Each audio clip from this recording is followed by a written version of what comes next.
kind of scary, isn't it?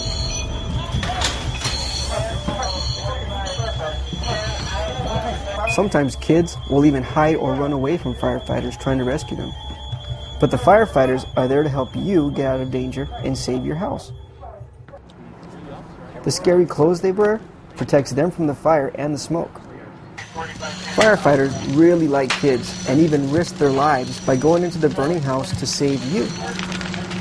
So if you ever find yourself in a fire, help the firefighters. Don't hide from them.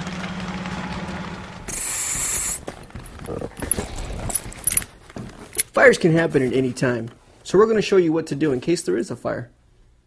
Okay, everyone gather around because we're going to talk about fire safety. We need to be sure that we have a plan so that we can get out of the house just in case that there's a fire.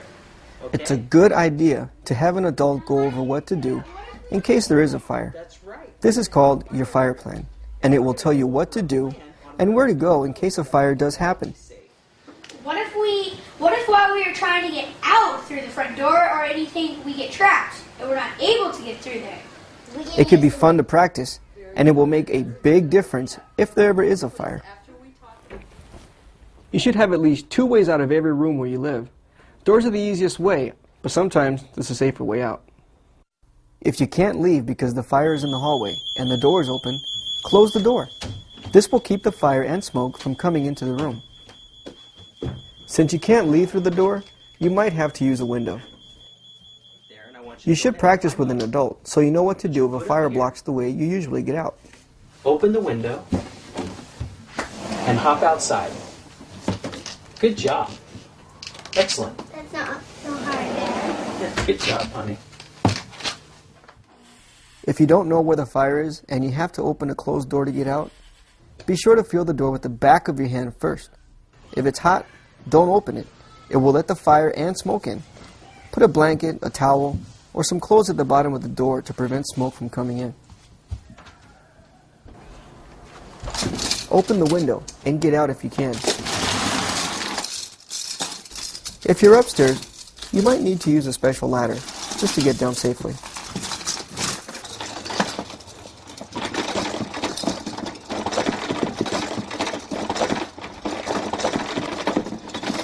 You should practice this with an adult on a low window, so you know how to use the ladder to escape. Excellent. Very good. Can I do it again? Absolutely. Hang on tight. If you can't go out the window, open it up and hang a sheet or something outside the window. This way, firefighters will know that you're there when they arrive. You should have flashlights with good batteries in every room, just in case you have to crawl through dark smoke. If you're moving through the house, remember to stay low. You'll be able to breathe a lot better closer to the floor. The smoke floats up higher, and if you breathe too much of it, you might pass out. You need to have a safe place to go to once you get out of the house, a place where everyone in the house knows about. This could be a large tree, a shed away from the home, or a neighbor's house. Do not go back into the burning home for any reason. This way, the firefighters know that you're safe and whether or not someone might still be in the house. Once you get out safely, you can call 911 to make sure the fire department comes to help. Smoke alarms are very loud and noisy, but they can save your life. Some kids that are sleeping don't want to wake up when they hear one. They try and roll over and go back to sleep. What? It's a smoke alarm. Okay. If you hear an alarm go off, you should get up as fast as you can and make sure everyone else is awake. If you don't know what your alarm sounds like, you should have an adult test the alarms at your house so you do know what they sound like. Hear that sound, make sure that you get out as fast as you can, okay? So knowing what to do is very important.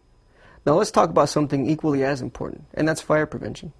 Every year, hundreds of children die in fires, and the sad part is that a lot of these fires were caused by children. Sometimes, children like to play with fire in secret places, where a lot of things can catch fire, like in their bedrooms, closets, under their beds, and other areas where no one can see them. This is very dangerous. You should never play with anything that might cause a fire. A fire can get out of control very fast, and you won't be able to put it out. If you find something that could start a fire or that is dangerous, you should tell an adult. They'll know what to do. Thank you for finding these and bringing them to me. You're welcome. All right. Don't play with fire.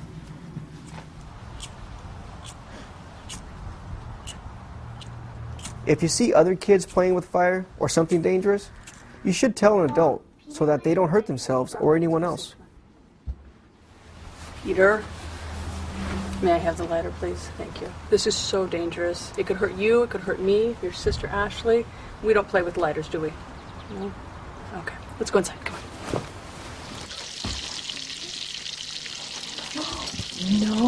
No, sweetie. Stoves are very dangerous for children.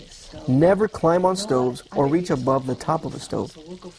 The burners could burn you or set your clothes on fire. And if you knock a hot pot off the stove, it could give you a very painful burn. When your clothes are on fire, you should always stop, drop, cover your face, and roll, like this. Stop. If your clothes ever do catch fire, remember to stop, drop, and roll to smother the flames. You need to get the fire out as soon as you can, and running will only make the fire bigger. Roll. Good job.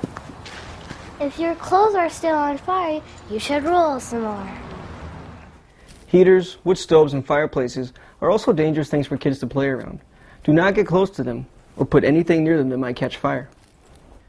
Never play with wall outlets or other electric things. These can give you a terrible shock or start a fire.